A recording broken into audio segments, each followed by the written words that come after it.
Programme मद्दे मुकाबिल में खुशामदीद। मैं हूं रबिया एहसन और मेरे साथ मौजूद हैं आमिर मतीन और रऊफ क्लास्टा। और आज के प्रोग्राम में जिन मौज़ूआत पे हम बात करेंगे उसमें सबसे पहले 22 करोड़ अवाम के नुमाइंदों ने मुकद्दस ऐवान की तजलील कर दी। बजट सेशन में हुकूमती और अपोजिशन अराकीन का नंगी गालियों का आज़ादाना इस्तेमाल, बजट कॉपियों के जरिए एक दूसरे पर मार धाड़, मलिका बुखारी का चेहरा जख्मी। वजीर इत्तलात फवाद चौधरी ने अपोजिशन को उसी की जबान में जवाब देने का ऐलान कर दिया। सोशल और इलेक्ट्रॉनिक मीडिया के बाद गालम गलोच कल्चर असम्बली फ्लोर जा पहुंचा।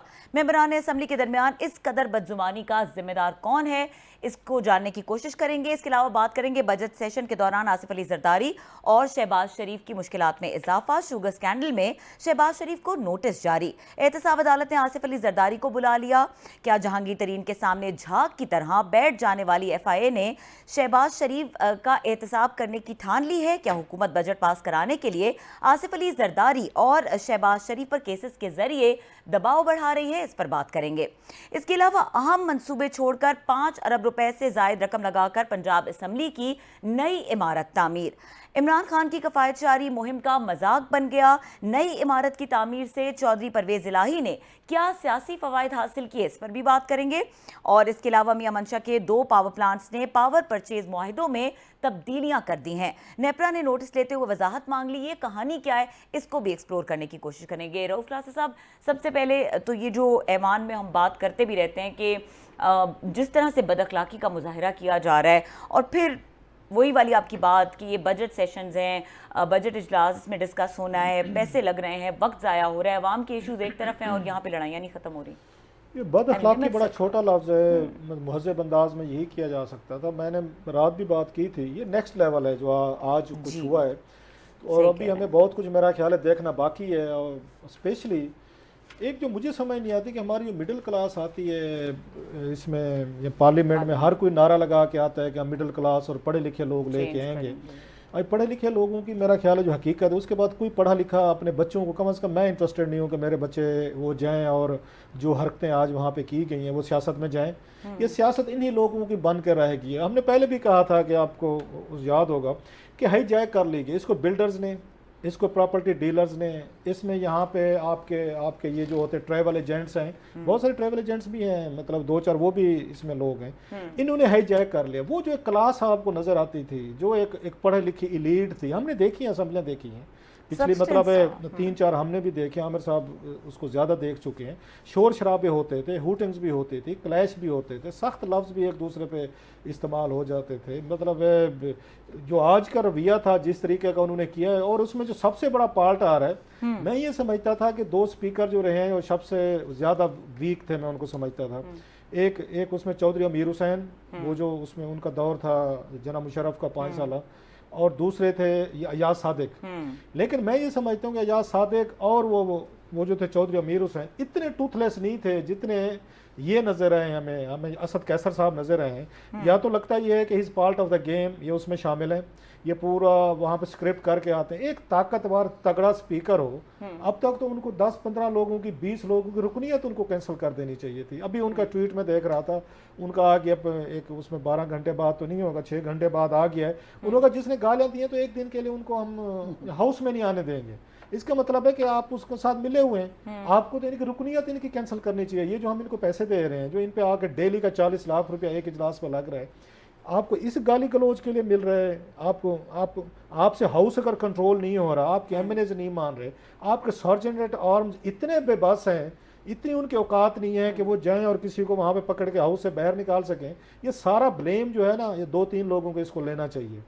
एक स्पीकर को लेना चाहिए सबसे पहले कि आप कस्टोडियन ऑफ द हाउस हैं, इतनी बड़ी रिस्पॉन्सिबिलिटी आप नहीं हैंडल कर सकते, आपकी इज्जत नहीं करता हाउस, आपकी कोई बात नहीं सुनता, फिर आपको कोई राइट नहीं बनता। आप इस कुर्सी पे बैठे इतनी बड़ी पे, और नीचे आपके सामने बैठ कर लड़ाइयाँ हो रही हैं, गाली गलौज, नंगी गालियाँ दी जा रही हैं, और पूरे के पूरे डॉक्यूमेंट्स पेपर, ये वही डॉक्यूमेंट्स पेपर हैं जिनके लिए इस अवाम पे आज पेट्रोल का टैक्स और लगा दिया गया। मेरे साहब जो हम बात कर रहे थे, आज ही उन्होंने 2-2.5 रुपए और बढ़ा किस्तों दिए, में अल्हम्दुलिल्लाह 15 रुपए बढ़ाने हैं। बढ़ेंगे। और बजट लेकिन अब बहुत अच्छा है, बजट बहुत अच्छा है जनाब, पूरी कौम उस पर खुश है। आज इन्होंने बढ़ा दिए 2.5-3 रुपए, और इन्हीं 2.5-3 रुपए को बढ़ाते बढ़ाते 15 रुपए पे लेके जाएंगे, और इन्हीं में से ये डॉक्यूमेंट्स खरीदेंगे, ये पेपर खरीदेंगे, फाइलें खरीदेंगे, जो आज हमने देखी हैं, उठा उठा के एक दूसरे को मार रहे थे। कौम का इसमें आगे खून पसीने की कमाई लगी हुई है। FBR को इन्होंने ये पावर्स दे दिए। मैं उनका देख शहरी रहमान साहब का देख रहा था, जो फाइनेंस बिल है, इतनी पावर्स उनको दे दी कि FBR को, कि नैब के पास भी वो पावर्स नहीं है कि उनका टैक्स इकट्ठा किया जाए। एक तरफ आप हमारा टैक्स इकट्ठा कर रहे हैं, लोगों को गिरफ्तारियां करेंगे, छापे मारेंगे, आप पैसा या 5,000 अरब आपने इकट्ठा करना है, इकट्ठा करने के बाद आपने खर्च किन पे करना है? इन लोगों पे खर्च करना है जिनको आज आपने देखा है। इन्होंने वहां पे आके एक दूसरे को मारना है, इन्होंने गालियां निकालनी है, 10-10 हज़ार रुपये डेली का अलाउंस भी लेना है, तनख्वाहें अलहदा लेनी है, पर्क्स प्रिविलेज इन्होंने अलहदा लेने हैं, डेवलपमेंट फंड्स इन्होंने ये इसी पैसे से लेने हैं जो छापे पड़ने हैं, लोगों को गिरफ्तारियां होनी है, पेट्रोल के पैसे पावर अलग एंजॉय करनी वो है, पावर अलग एंजॉय करनी है। टीवी चैनल्स में इन्होंने मुअज़्ज़िज़ बन के भी बैठना है। मुझे तो उन पे शर्म आती है जो एंकर्स इनको इतनी गाली गलौज के बाद भी वो लेंगे, और माजी में लेते रहे। हमने देखा हुआ है माजी में इन्होंने इस तरह के लोग जो हैं, हमारे चैनल से को जो लोग हैं, इनको भी थोड़ी सी शर्म करनी चाहिए कि जो लोग अब्यूजिव अपने माइंड सेट के लिए हैं, उसमें कई सारे लोग हैं, ये सिर्फ आज नहीं होगा। अली नवाज साहब को देखेंगे बैठे होंगे, वो बाकी दूसरे खालिद साहब जिनका नाम आ रहा था वो देखेंगे, और बहुत सारे लोग थे जो वहां पे आके आपके सामने हरकतें कर रहे थे। कोई नवाज लीग के लोग थे, कोई PTI के लोग थे, कल को बैठे होंगे चैनल्स पे। बल्कि अली नवाज साहब को तो अभी से चैनल्स ने लेना शुरू कर दिया था कि जनाब आप बताएं आपने क्यों गालियां दी हैं या किस तरह की चीजें की। सो हम भी इनको प्रमोट और प्रोटेक्ट करने में we are part of the game. अब आते हैं कि जिम्मेदारी किस पे आती है जी। वो मैं समझता हूँ 3 लोगों की जिम्मेदारी है। एक स्पीकर हैं इमरान खान साहब हैं, और ये आपके शहबाज शरीफ साहब हैं। कि शहबाज शरीफ साहब को पहले दिन अपने ये ग्लैडिएटर्स को इनको कंट्रोल करना चाहिए था कि शौकत अजीज अगर तक नहीं, सॉरी आप शौकत तरीन जो है वो तकरीर कर रहे हैं, तो फिर उनको तकरीर करने दें, उनको सुनने दें, कौम को भी सुनने दें, आप भी चुप करके सुने। आपने उनको नहीं रोका, आपने उसी दिन वहां पे हंगामे कराए, रोले डलवाए, और वहां नेम्स कॉलिंग की गई, वहां पे बदजबानी की गई, इन्होंने भी की है। PML नवाज वाले जो हैं, इन्होंने अच्छी खासी बदतमीजी करने में ये भी काम नहीं है, पूरे हैं माशाल्लाह, इन्होंने बहुत सारी की हुई है।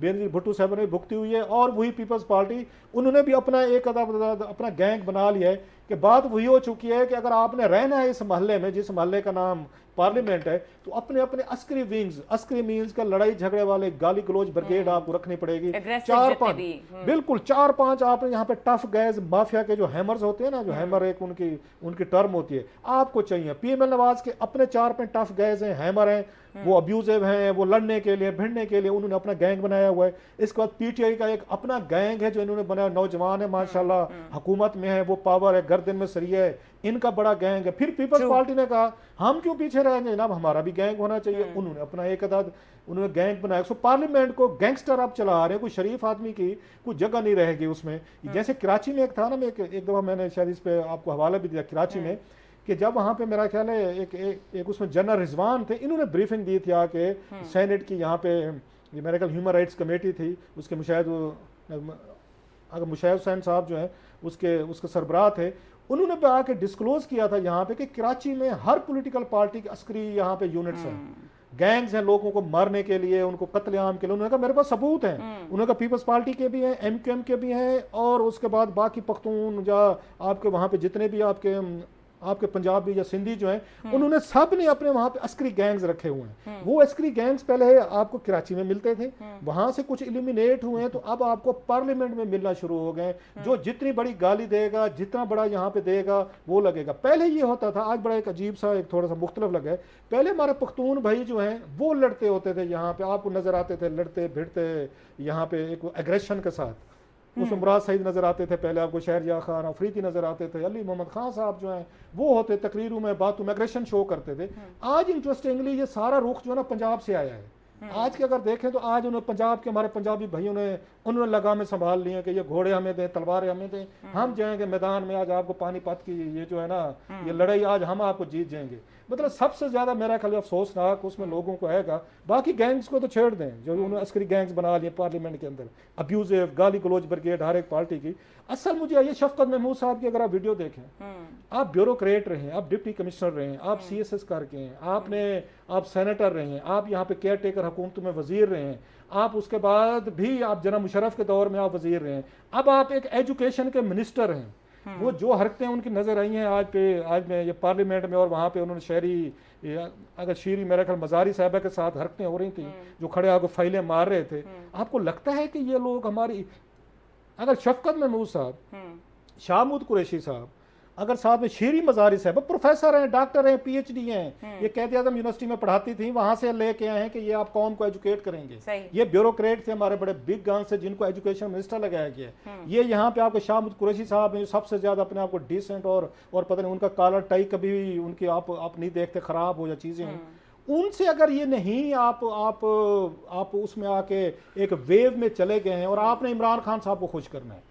इमरान खान साहब की टोटल ब्लेसिंग सिग्नेचर थे, जो कुछ आज हुआ, इतना अग्रेशन आपको प्राइम मिनिस्टर के बगैर नहीं मिलता होता। ये आपको शहबाज शरीफ साहब का उनमें एंडोर्समेंट थी, जो उन्होंने वहां पे उस दिन उस बजट वाली तकरीर में किया। जो कुछ यहाँ पीपल्स पार्टी करती है, बिलावल की बकायदा वो होती है। अगर आप लोगों ने तमाशे लगाने हैं, अगर आप लोगों ने इस लेवल पे गिरना है जितने आज आप गिरे हैं, तो बंद करें ये दुकान, हट्टी बंद करें। फिर आप क्यों हमारे आगे 40 लाख रुपए रोजाना का लगा रहे हैं? पार्लियामेंट को आप अहमियत नहीं दे रहे। किसी आप यहाँ पे किसी मुल्क के लोग, हम बात करें, अच्छा डेली हमें भी बहुत सारी चीजें पड़ती हैं, बहुत सारा क्राउड जो है, मुझे शर्म आ रही है। ये मिडिल क्लास आई थी, ये मिडिल क्लास तो मुझे लगता है ये मादरत के साथ एमक्यूएम पहले आई, उन्होंने इस तरह के आके फाशिस्ट उन्होंने रवैये रखे, वो एलिमिनेट हुए पॉलिटिक्स से। उसके बाद हम देख रहे हैं ये कर रही है, पीटीआई वाले कर रहे हैं, इनके नौजवान, इनकी यूथ, हुकूमतों में आके सब्र करना पड़ता है। अल्लाह ने आपको इज्जत दी है, वजीर आजम बना दिया, आपकी पार्लियामेंट में आप दे दिए, उसके बाद भी अगर आपने ये हरकतें करनी है लाइक कॉमनर्स, और उनका दिफा भी किया जा रहा है। पहले उन्होंने गाली, हमें दिन में यहाँ 20वीं दफा ये तमाम एंकर्स को और उनको जर्नलिस्टों को कि बहुत सारी बातों पे हमें सुनना पड़ते, नज़ेबा गुफ्तगू, गालियां बहुत सारे जर्नलिस्ट को सुनना पड़े। हम तो जवाब नहीं देते, हमें गालियां देनी नहीं आती, या हम दे नहीं सकते। क्यों नहीं देते? कि पब्लिक फिगर को आके बेटर बिहेव करना पड़ता है, उसको थोड़ा सब्र करना पड़ता है। हैव्स नॉट जो है हमेशा आपके गले पड़ेंगे। आपने यहाँ पे तमाशा बना। और इमरान खान साहब, मैं फिर कहता हूँ, he would be the happiest man last world। अगर इतनी खानदानी तरबियत के बाद भी महज आपने यहाँ पे एमएनएज ने और वजीरों ने महज इमरान खान को खुश करना है कि देख हम कैसे उछल के आए। इट्स ए शेम कि आपकी खानदानी तरबियत, आपकी एजुकेशन, आपकी ग्रूमिंग, आपकी ग्रोथ महा सिर्फ इस उसमें रही है कि मेरी सीट बरकरार रहे, मेरा वजीर आज़म मुझसे खुश रहे, शहबाज शरीफ मुझसे खुश रहे, मुझसे बिलावल खुश रहे, और मैं यहाँ दुनिया भर की गालियाँ दूंगा, गलोच करूंगा। क्यों? कि मेरा लीडर ये चाहता है। तो it's a Shem for all of us. ठीक है आमिर मतीन साहब, ये जो बात की है क्लास साहब ने, और जो पूरी बात का लुबे लुबाब है ये कि हम लोग भी इस कार्रवाई को, नेशनल टीवी जो है वो इस पूरी कार्रवाई को लाइव दिखा रहे होते हैं। ये कोई कंटेंट है, मेरे ख्याल से सबसे पहले तो मीडिया के ऊपर इतनी क्रिटिसिज्म होती है, तो कौन सा इदारा है जो क्रिटिसिज्म करेगा कि ये किस तरह का एग्रेशन है और ये क्या हो रहा है? लाइव तो बिल्कुल दिखाना चाहिए, बड़ी अच्छी बात है, दिखाना चाहिए कि लोगों ने जिन नुमाइंदों को भेजा है उनकी परफॉर्मेंस लोगों को देखनी चाहिए कि जनाब इनको हमने वोट दे के भेजा है और ये वहाँ पे क्या कर रहे हैं। तो बहुत अच्छी चीज़ है, बल्कि क्रेडिट है पीटीआई का कि नेशनल टीवी के ऊपर, जो पीटीवी का नेशनल है उसके ऊपर लाइव चलता है। वो इनका भी चलता है, उनका भी चलता है। नून लीग के दौर में अपोजिशन की तकरीरें नहीं दिखाई जाती थी, उन्होंने शहबाज शरीफ साहब की पूरी दिखाई है, काफ़ी सारा शोर ये नज़र आता रहा है। तो बड़ी अच्छी बात है ये तो दिखाना। अब ये है कि इसको ज़ाहिर है इसकी मजम्मत ही की जा सकती है, कल भी हमने मजम्मत की, मगर उसका कोई फ़र्क नहीं। आज एक नया स्टैंडर्ड सेट किया, एक नया लेवल होगा। अब क्लास साहब से मैंने रिक्वेस्ट की थी, मैंने कहा जनाब ये मैं तो नोहा साजी करके थक गया हूँ, ये आप ज़रा लीड लें, ज़रा इसके ऊपर वो करें। ये ज़्यादा गुस्से में थे और ये कल से वहाँ पे क्योंकि हो के भी आए हैं, सामने से भी देख के आए हैं सारा, तो ये ज़्यादा उसमें थी। मैंने कहा इनकी भड़ास निकल जाए। कितना कि नोहा पढ़ सकता है आदमी, कितनी की मजम्मत कर सकता है। बिल्कुल मैं चाह रहा था कि ये मजम्मत हो जाए ताकि लोग ये ना गिला करें कि हम इसकी कोई कंडोन नहीं कर रहे या इसकी कोई वो होगी है। मगर मैं सोच रहा था कि ऑब्वियसली यहाँ पे एक सियासत चल रही है ना, there is a method to this madness, कि ये क्यों किया जा रहा है। और मैं समझता हूँ इसके पीछे बड़ी पीटीआई की एक, आप इसको अखलाकी तौर पर जितनी मर्जी मलम्मत कर लें, और बिल्कुल करते हैं हम कि बिल्कुल गलत है, पर मेथड क्या है बीच में? इस मैडनेस के पीछे मेथड ये है कि ऑफ कोर्स वो इमरान खान साहब ने जब पहले दिन की उनकी तकरीर हुई थी उनको नहीं सुनाने दी थी, तो उसके बाद से क्लास साहब की बड़ी सी टर्म इन्होंने आज इस्तेमाल की कि जनाब ये प्राइम मिनिस्टर का हैंगओवर चल रहा है उस दिन का, कि उस दिन से फिर उन्होंने किया हुआ है कि नहीं ये ऐसे की तैसी, और जो है ना यूं ही टिट फॉर टैट होगा। सो ये टैट हो रहा है, this is tat is going on. तो वो टैट चलता जा रहा है। अब टैट में एक न्यू लेवल ऑफ टैट आ गया है। और वो क्यों आया है? वो मेरा ख्याल उसके पीछे स्ट्रेटजी ये है कि बिल्कुल डिसाइडेड हाईएस्ट लेवल पे हुआ है। और वो तमाम जो वज़रा, बल्कि जिनका इन्होंने नाम लिया है, शुरफा जो माने जाते थे, उनको है कि जनाब आप क्यों नहीं कर रहे, आप भी करें। तो वो शीरी मज़ारी वो जो नज़र आ रहा था सीन में, उसे शफकत से कह रही थी कि तुम नहीं कर रहे, ऐसी कार्रवाई डाल रहे हो। उन्होंने फिर ज़ोर ज़ोर से करके दिखाया। ये मुझे लग रहा था वो कह रही है कि मैं शिकायत लगाऊंगी कि तुम नहीं कर रहे। तो ये सबके लिए मजबूरी है, क्योंकि ये ऑर्डर है। ठीक है। अब उसके पीछे आपने वक्फा तो नहीं लेना, इसके जी, पीछे वक्फा वक्फा में आपको बताऊंगा। देयर इसके इज पीछे की पॉलिटिक्स क्या गोइंग कहानी, on, there is a strategy, there is a method. There's a method to this craziness, और वो क्या मेथड है उसको समझने की कोशिश करेंगे। इसके अलावा और भी प्रेशर्स बिल्ड किए जा रहे हैं, और बजट पास कराना है हुकूमत के लिए एक बड़ा चैलेंज है, और साथ साथ जो है वो केसेस का प्रेशर भी बढ़ रहा है। तो ये क्या इनका आपस में लिंक है, इसके ऊपर बात करेंगे ब्रेक के बाद। हमारे साथ रहिए।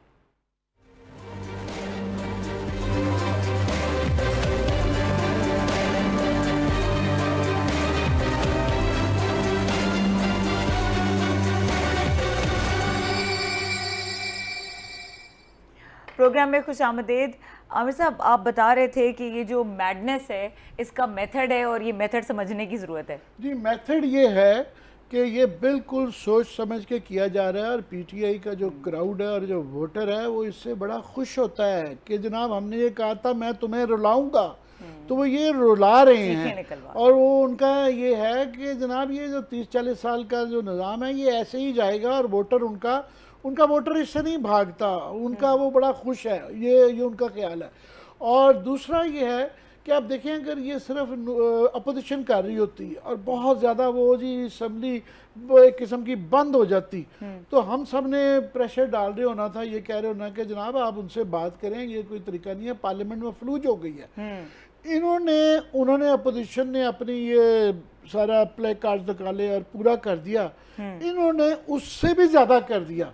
तो हमें भूल ही गई है कि जनाब ये उनसे बात करें, हम किसी को समझ नहीं आ रही। सो उसके पीछे उनको मैं समझता हूँ बड़ा, वो मैं हरियाणवी लतीफ़ा है, बेहुदा सा सुनाना नहीं चाहता, मगर वो खांसी की दवाई के लिए जाता है, वो उसको जुलाब की गोली दे देता है।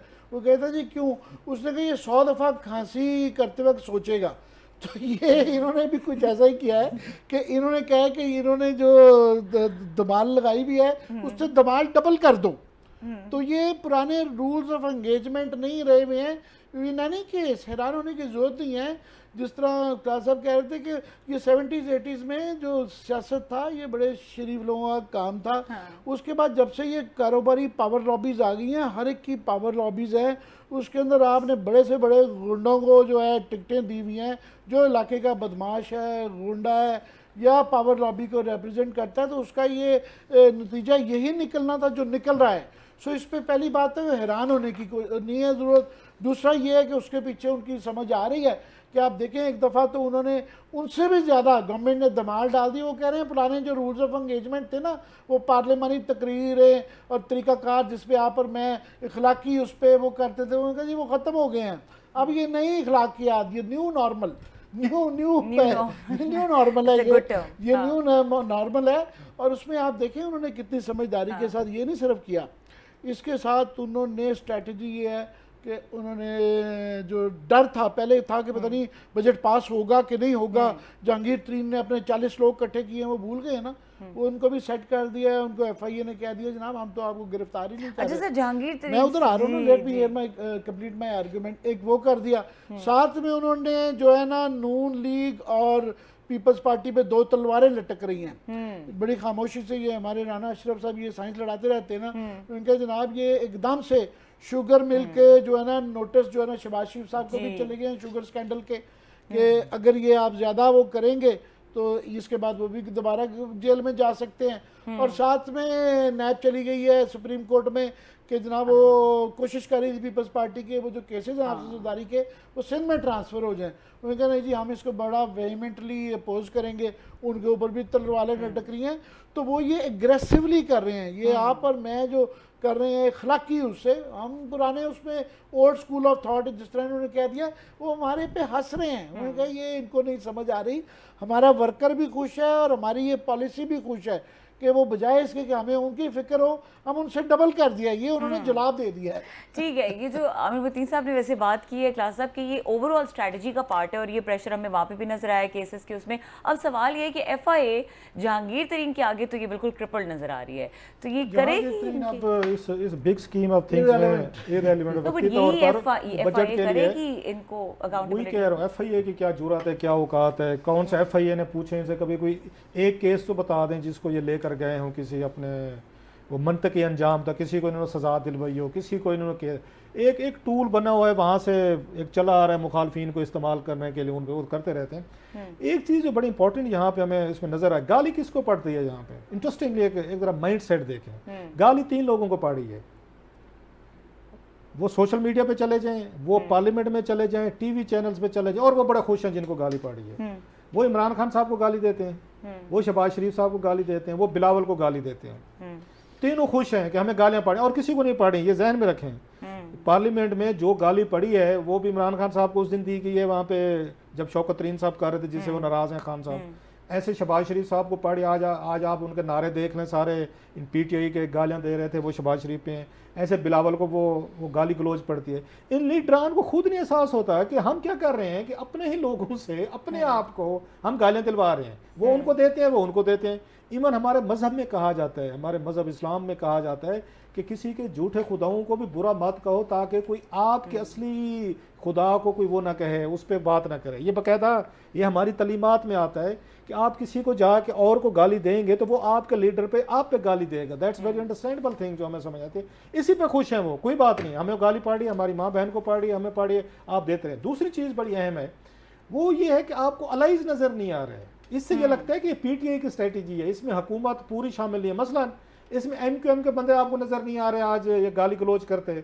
आज आपको यहाँ पे PMLQ के लोग नजर नहीं आ रहे, आज आपको शेख रशीद नजर नहीं आ रहा, हालांकि इंपॉर्टेंट प्लेयर्स नजर नहीं आ रहे। आज तारिक बशीर चीमा नजर नहीं आ रहा आपको। वैसे माशाल्लाह 6 फुट कद्दो डोल मोल सारा कुछ, सारा दिन अगर चौधरी पे कोई बात तुझे संभाला नहीं जाता तारिक बशीर चीमा साहब, आज वो भी गायब हैं। उन्हें भी इमरान खान साहब की इज्जत पे जो हमले हुए हैं शुरफा की लिस्ट में जा रहे खड़े हो गए, वो अपने आप को शरीफ, मतलब आज हमें MQM शेख रशीद और तारिक बशीर चीमा वो शुरफा में चले गए हैं। ये डिसेंट लोग हैं, ये समझदार लोग हैं, ये पार्लियामेंट्री लोग हैं, ये अब्यूजिव कल्चर का हिस्सा नहीं है। अब कौन आ गए, शफकत महमूद साहब आ गए, माशाल्लाह शाहमुद कुरैशी साहब आ गए, शीरी मजारी साहब आ गए, जो बड़े सीनियर लेवल की लाट है। आज वो उस आगे कल्चर में आ गए कि नहीं जनाब ये जरा लो ग्रेड पे आ गए, ये पार्लियामेंट इन चीज़ों को नहीं समझते। सो इसका मतलब यह है कि सारा गुस्सा जो है ना वो इनको ज़्यादा है, इस पे इमरान खान साहब की पार्टी को ज़्यादा है। और इसका अल्टीमेटली जो नुकसान है खान साहब को खुद होगा, वो पार्लियामेंट को अपने ज़ाती गुस्से के लिए निकाल रहे हैं। हमें बताया गया था कि मिडिल क्लास है कि इस मुल्क में तब्दीली, MQM ने मिडिल क्लास का नारा मारा सर, इमरान खान साहब ने मिडिल क्लास का नारा मारा। इनको ज़्यादा वोट कहाँ से पड़े हैं, इनके ज़्यादा, मैंने कराची जैसे शहर से आए हैं ना, पढ़े लिखे लियाट है ना, 14 या 16 सीटें ये निकाल के है ना, 32 MPs की ना, तो ये चीज़ें आप वहाँ से सीख के हैं।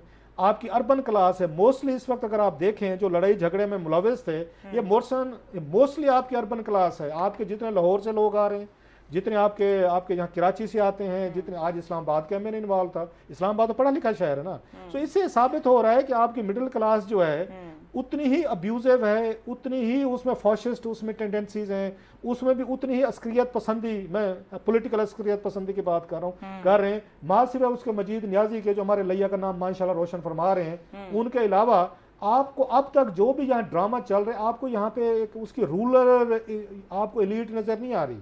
इवन अगर उसके पीपल्स पार्टी के पे देखें, कादिर पटेल साहब जो हैं, जो झंडा लेके आते हैं और जुबानी गुफ्तगू में कमाल रखते हैं माशाल्लाह, उनके ग्लेडिएटर हैं, वो भी आपके अर्बन उसे सेंटर से आ रहे हैं, इंटीरियर सिंध से वो भी कोई नहीं आ रहे। सो आपके अर्बन सेंटर जो है, पढ़े लिखे जो हैं, तिजारती आपके हब जो है, एजुकेटेड क्लास जो है, एलीट जो है, वो गाली गलोच और फाशिस्ट एक टेंडेंसीज के साथ आ रही है। आपको रूरल एरियाज अभी भी कंपैरेटिवली कह रहा हूँ, कम उसमें भी लोग नहीं है, अभी भी आपको नजर नहीं आ रहा गाली गलौज करते हुए। ठीक है, और जो ट्रेंड है वो चेंज होता हुआ नजर आया। इसके अलावा LNG महंगी हो रही है, पेट्रोल महंगा हो रहा है, LNG महंगी हो रही है, तो इसमें पैसे कौन बना रहे हैं, इसको भी थोड़ा सा डिस्कस करने की जरूरत है। ब्रेक के बाद से बात करेंगे, हमारे साथ रहिए।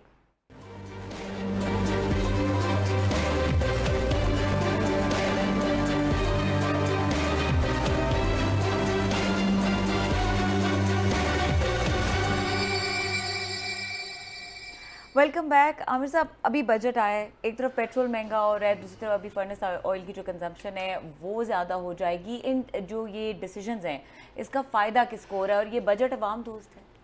पार्लियामेंट के अंदर जब ये हंगामा होता है ना, इसका सबसे बड़ा नुकसान ये होता है कि जो अवामी फलाह के जो बहस है वो पीछे हट जाती है। फॉर एग्ज़ाम्पल इस बजट के अंदर सबसे बड़ी ख़राबी ये है जिसको अपोजिशन को फोकस करना चाहिए था कि वो महंगाई का ये कुछ नहीं कर रही है। महंगाई एक्चुअली बढ़ रही है, ग्रोथ जितनी मर्जी हो जाए मगर महंगाई का इस बजट को टच नहीं किया गया, बल्कि बहुत बुरी खबरें हैं कि मज़ीद महंगाई होने जा रही है।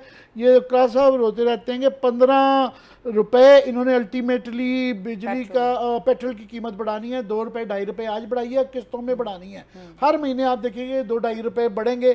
तो दूसरा, बिजली ना आ रही है और महंगी से महंगी हो रही है। हमें ये बताया जाता है कि जनाब ये बिजली इसलिए महंगी है कि पिछली हुकूमतों ने ब्ला ब्ला ब्ला ब्ला, एक लंबी तकरीर होती है।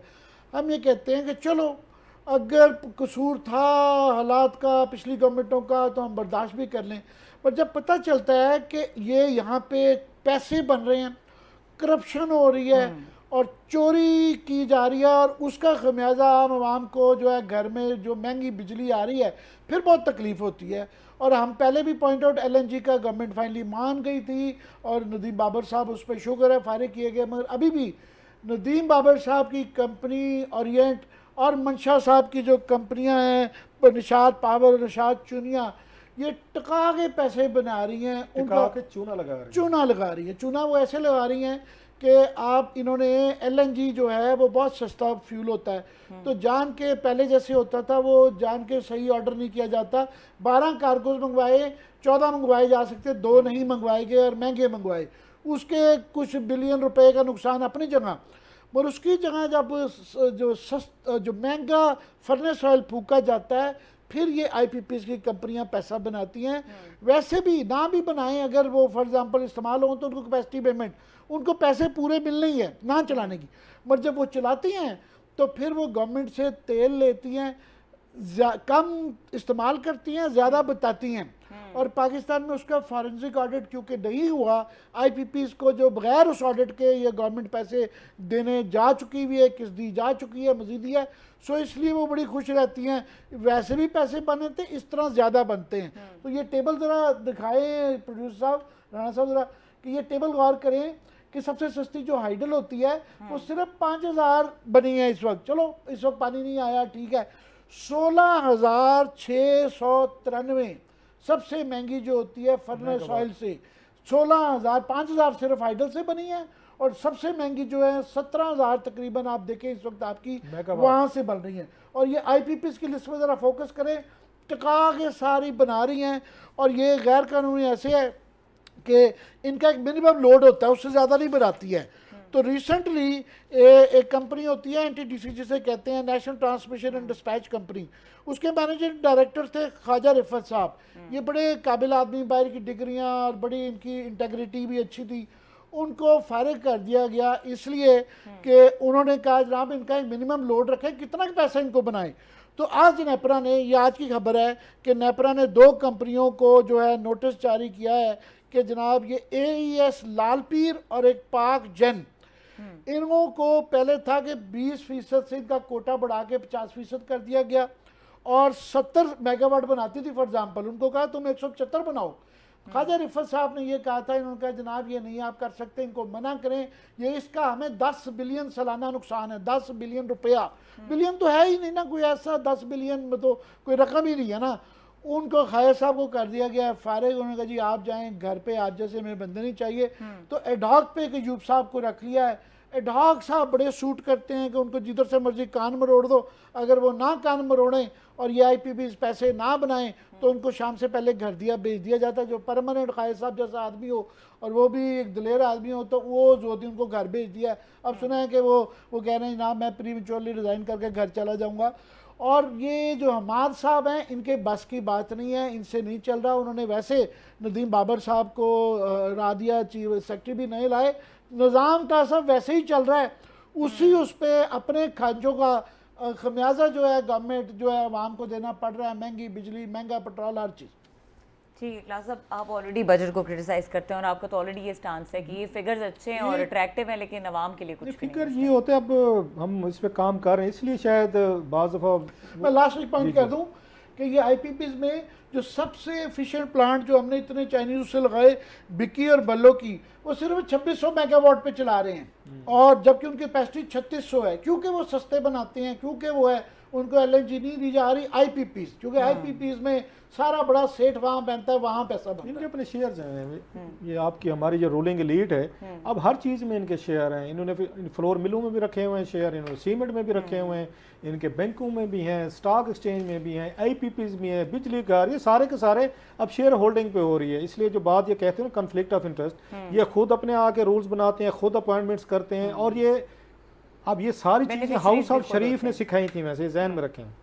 जो उनके आके बिजनेस ग्रुप से ना, वही खुद बैठ के बेनिफिट्स अपने आप को देते थे, अपने बंदे लगाते थे, उसी की कंटिन्यूएशन जो है कुछ बिजनेसमैन ग्रुप जो है वो इमरान खान साहब के साथ भी लग गए कि भाई साहब इसमें हमारा भी फ़ायदा है, आपका भी है, डोनेशन भी देते हैं, पैसे भी देते हैं, और टीवी चैनल्स में हम आपकी तारीफ़ें भी करते हैं। अब सवाल यह है कि एक तरफ इतने बेतहाशा पैसे इनको देते हो जिसका कोई इनको वो कैपेसिटी चार्जेस के नाम पे दे रहे हैं, ठीक है, दूसरी तरफ आपने पैसा जनरेट करना है, निकालना कहाँ से, वो आवाम का तेल निकालना है। आज जो है अभी बजट चल रहा है और बजट की अभी वहां पे थंपिंग हो रही है, वाह वाह वाह बल्ले बल्ले हो रही है, उन्होंने ₹2.5 आज ही बढ़ा दिए हैं जो ₹15 तक लेके जाएंगे। इसीलिए अब हमें समझ आती है जो मेथड टू मैडनेस की बात होती है, इसीलिए अब पोजीशन को तकरीरें नहीं करने दी जा रही। फिर तो इल्जाम लगेगा ना इन पे कि बजट का, उन्होंने भी बेवकूफ़ी की, हमाकत की कि आप चुप करके सुन लें तरीन साहब को, आप उनको एक्सक्यूज ना दें। ये हुकूमत तो उसमें अगेन उसमें थी कि आपको कोई ना कोई बहाना मिले, आप भी चुप करके सब्र कर लेते ना, आप भी तो तावले हुए थे कि नहीं हमने शोर डालना है और अपने अपने हमने गले फाड़ने हैं।